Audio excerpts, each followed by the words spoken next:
Welcome back to my channel. ഇന്ന് കയ്പ്പയ്ക്ക കൊണ്ടുള്ള ഒരു ഒഴിച്ചുകറിയുടെ റെസിപ്പിയാണ്. അതിനായി അധികം കയ്പില്ലാത്ത 2 കയ്പ്പയ്ക്ക നീളത്തിൽ അരിഞ്ഞു വെച്ചിട്ടുണ്ട്. 2 മീഡിയം സൈസ് തക്കാളി, 4 പച്ചമുളക്, 3/4 ടീസ്പൂൺ മഞ്ഞൾപ്പൊടി, 1.5 ടീസ്പൂൺ മുളക് പൊടി എന്നിവയും എടുത്തു വെച്ചിട്ടുണ്ട്. ഒരു മുറി നാളികേരം ചിരകിയത്, 1/2 ടീസ്പൂൺ പെരുംജീരകം, 5 വെളുത്തുള്ളി, 5-6 ചുവന്നുള്ളി, കുറച്ച് വേപ്പില എന്നിവ എടുത്തിട്ടുണ്ട്. അതുപോലെ കുറച്ച് ചുവന്നുള്ളിയും വെളുത്തുള്ളിയും വേപ്പിലയും കറി താളിക്കുന്നതിന് വേണ്ടിയും എടുത്തു വച്ചിട്ടുണ്ട്.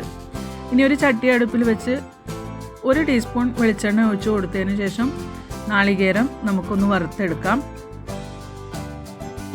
നാളികേരം നല്ല ബ്രൗൺ കളറായി വന്നിട്ടുണ്ട്. ഈ സമയത്ത് 2 ടീസ്പൂൺ മല്ലിപ്പൊടി കൂടി ആഡ് ചെയ്ത് കൊടുക്കാം.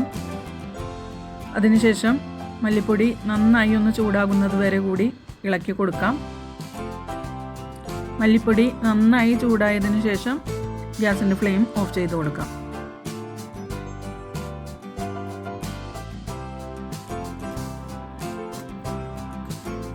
ഇനി കറി വയ്ക്കാൻ ഉദ്ദേശിക്കുന്ന പാത്രത്തിൽ കയ്പ്പയ്ക്ക, തക്കാളി, പച്ചമുളക്, മഞ്ഞൾപ്പൊടി, മുളക് പൊടി, പാകത്തിന് ഉപ്പ്, ആവശ്യത്തിന് വെള്ളം എന്നിവ എടുത്ത് നമുക്ക് അടുപ്പിൽ വയ്ക്കാം.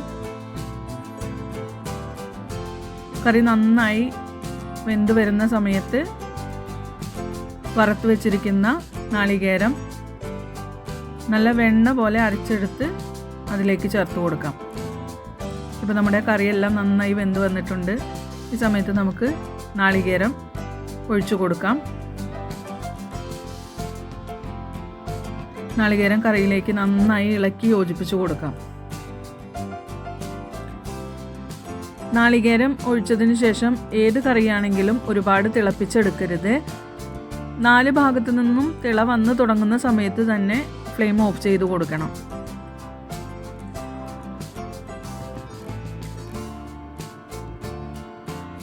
ഇനി ഒരു ചട്ടി അടുപ്പിൽ വെച്ച് ആവശ്യത്തിന് എണ്ണ ഒഴിച്ചു കൊടുത്ത് അരിഞ്ഞു വെച്ചിരിക്കുന്ന ചെറിയ ഉള്ളി, വെളുത്തുള്ളി എന്നിവ ഇട്ട് കൊടുക്കാം. അതൊരു ബ്രൗൺ കളറാകുന്നത് വരെ നമുക്ക് വറുത്തെടുക്കാം. ഈ സമയത്ത് കറിവേപ്പിലയും 2 വറ്റൽമുളകും ചേർത്ത് കൊടുക്കാം. ഇനി ഇത് കറിയിലേക്ക് ചേർത്ത് കൊടുക്കാം.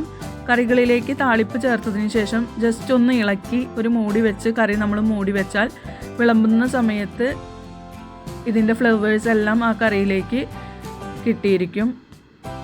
നല്ലൊരു സ്മെല്ലാണ് നമുക്ക് ആ സമയത്ത് കിട്ടുക. നമ്മുടെ കറി റെഡി ആയിട്ടുണ്ട്. കൂടുതൽ കയ്പുള്ള കയ്പ്പയ്ക്ക ആണെങ്കിൽ ഒന്ന് തിളപ്പിച്ച് ആ വെള്ളം ഊറ്റി കളഞ്ഞതിന് ശേഷം ഉപയോഗിക്കാം.